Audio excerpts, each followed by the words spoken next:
लता मंगेशकर एक ऐसा नाम जो किसी पहचान का मोहताज नहीं है।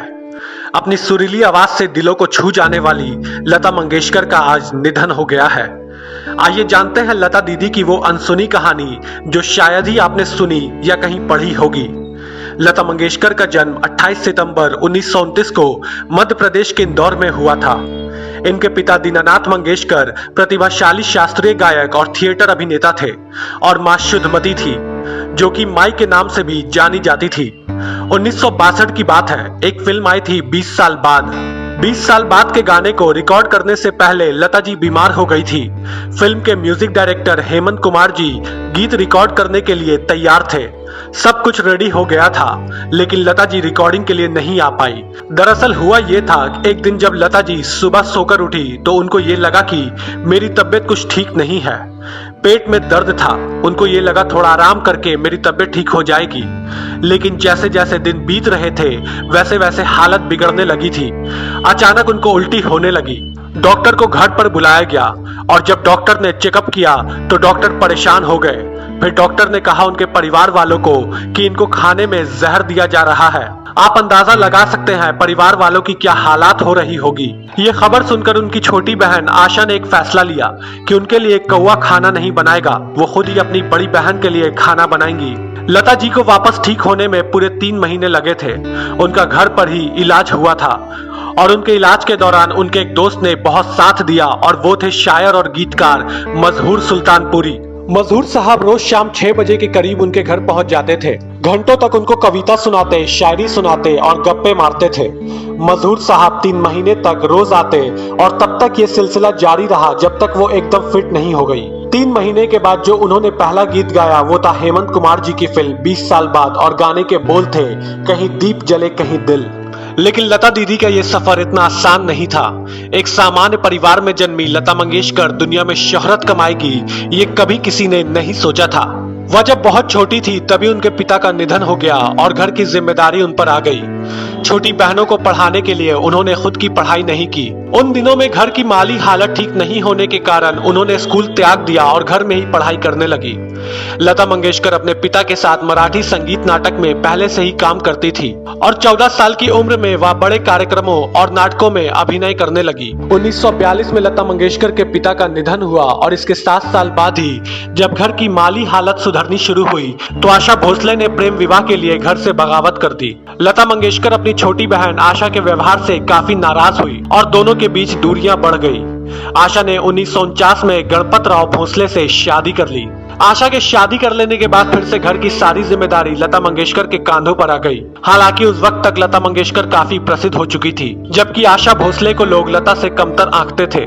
लता मंगेशकर ने एक इंटरव्यू में बताया था कि वह परिवार की देखभाल के कारण कभी खुद की शादी के बारे में सोच ही नहीं पाई। बाद में लता मंगेशकर देश की सबसे बड़ी प्लेबैक सिंगर बन गई, जो टैग उनसे कभी कोई छीन नहीं सका। लता मंगेशकर ने 1000 से ज्यादा हिंदी फिल्मों में गाने गाए हैं, जबकि अन्य भाषाओं की फिल्मों की तो वह गिनती तक भूल गई हैं। लता मंगेशकर देशी विदेशी 36 भाषाओं में गाने वाली पहली भारतीय महिला सिंगर हैं। लता जी 40 के दशक में उस समय के लगभग सारे संगीतकारों के लिए गीत गा रही थी, लेकिन अभी भी एक ऐसा म्यूजिक डायरेक्टर बाकी था जिसके म्यूजिक डायरेक्शन में उन्होंने कोई काम नहीं किया था और उनका नाम था नौशाद साहब। लता जी मुकेश जी को भैया बुलाती थी। एक दिन दोनों की मुलाकात हुई। मुकेश जी घर आए, बोले अभी तुम्हें मेरे साथ चलना है। नौशाद जी तुमसे मिलना चाहते हैं, अपनी फिल्म के लिए तुमसे गाना गवाना चाहते हैं। लता जी के नौशाद की फिल्म में गाने के लिए ऑडिशन देना था, लेकिन लता जी ने ऑडिशन के लिए मना कर दिया था। उनका ये कहना था कि अगर नौशाद साहब को मुझसे गाना रिकॉर्ड करवाना है तो सीधा ही करवाएं, मैं ऑडिशन नहीं दूंगी। नौशाद जी ने एक तरीका निकाला। जब लता जी मुकेश जी के साथ कारदार स्टूडियो पहुंची तो नौशाद साहब ने बड़ी ही चतुराई से लता से कहा, लता जी मैंने आपको कई बार सुना है, आप बहुत अच्छा गाती हैं। मुझे आपके सिंगिंग टैलेंट पर कोई शक नहीं है, बस मैं आपके उर्दू का तलफ्फुज़ देखना चाहता हूँ, क्योंकि मेरी अगली फिल्म में गाने में उर्दू का अल्फाज का ज्यादा इस्तेमाल किया जाएगा। इसलिए आप मुझे कोई गजल सुना दीजिए। एक इंटरव्यू में लता जी ने इस बात को बताते हुए कहा, इस बात पर अब उनको समझ नहीं आ रहा था कि वो नौशाद साहब को मना कैसे करें। नौशाद साहब ने इस तरह बात की कि मना करना बहुत ही मुश्किल था। तब मजबूरी में लता जी को फिल्म लाहौर की एक गजल उनको सुनानी पड़ी। गजल सुनने के बाद नौशाद साहब बहुत खुश हुए और इस तरह लता जी ने नौशाद साहब के साथ पहला गाना गाया। उस गाने के बोल थे, हाय छोड़े की जात बड़ी बेवफा। फिल्म का नाम था चांदनी रात। लता जी को अपने सिने करियर में मान सम्मान बहुत मिले हैं। वे फिल्म इंडस्ट्री की पहली महिला हैं जिन्हें भारत रत्न और दादा साहेब फाल्के पुरस्कार प्राप्त हुआ है। इतना ही नहीं, उनके अलावा ये सम्मान पाने का सौभाग्य सत्यजीत रे को ही मिल सका है। इसी क्रम में वर्ष 1974 में लंदन के प्रसिद्ध रॉयल अल्बर्ट हॉल में उन्हें पहली भारतीय गायिका के रूप में गाने का अवसर प्राप्त है। लता मंगेशकर को लेकर एक बात बहुत ज्यादा चर्चा में रहती है कि उनकी एक बार उनके सहकर्मी और मशहूर सिंगर मोहम्मद रफी के साथ बोलचाल बंद हो गई थी। तो चलिए आपको बताते हैं कि आखिर वह क्या कारण था जिसके चलते दोनों दिग्गजों ने काफी समय तक एक दूसरे से बात नहीं की। असल में एक समय ऐसा था कि जब लता मंगेशकर गानों पर रॉयल्टी की पक्षधर में थी, जबकि मोहम्मद रफी ने कभी भी रॉयल्टी की मांग नहीं की। उनके इस कदम से सभी गायकों को धक्का पहुंचा। लता और मुकेश ने रफी को बुलाकर समझाना चाहा, लेकिन मामला उलझता ही चला गया। दोनों का विवाद इतना बढ़ा कि मोहम्मद रफी और लता के बीच बातचीत भी बंद हो गई और दोनों ने एक साथ गीत गाने से इनकार कर दिया। हालांकि 4 साल के बाद अभिनेत्री नरगिस के प्रयास से दोनों ने एक साथ एक कार्यक्रम में दिल पुकारे आरे आरे अभी ना जा मेरे साथी गीत गाया। लता दीदी ने अपने करियर में कई मशहूर गाने किशोर कुमार के साथ मिलकर गाए हैं। इन दोनों दिग्गज गायकों की पहली मुलाकात का किस्सा भी बड़ा अजीब रहा है, जिसकी चर्चा यहाँ किए बिना इस आलेख को पूरा नहीं माना जाएगा। असल में 40 के दशक में लता मंगेशकर ने फिल्मों में गाना शुरू किया था।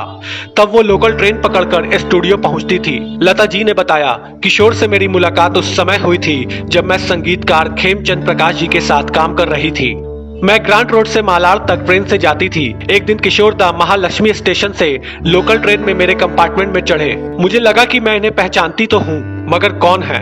वह कुर्ता पैजामा पहने थे, गले में स्कार्फ बांधे और हाथ में एक छड़ी थी। स्टेशन से बॉम्बे टॉकीज का ऑफिस दूर था। मैं कभी पैदल तो कभी तांगा लेती थी। उस दिन तांगा लिया। मैंने देखा कि उनका तांगा मेरे पीछे था। मुझे लगा कि कुछ असामान्य हो रहा है। वह व्यक्ति मेरे पीछे आ रहा था। मैं सीधे रिकॉर्डिंग स्टूडियो पहुंची। वहां संगीतकार खेमचंद प्रकाश बैठे हुए थे। मैंने हाफते हुए पूछा, वह लड़का कौन है? वो मेरा पीछा कर रहा है।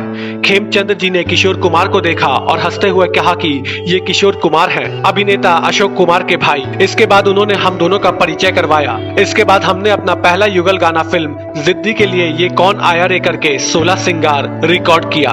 प्लेबैक सिंगर के रूप में जिद्दी किशोर दा की पहली फिल्म थी। ये फिल्म इसलिए प्रसिद्ध हुई थी क्योंकि इससे देव आनंद स्टार बने थे।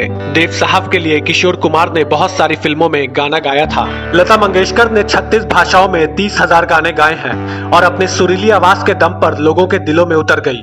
लता मंगेशकर जैसी सिंगर ना तो आज तक कभी हुई है और ना ही कभी होगी।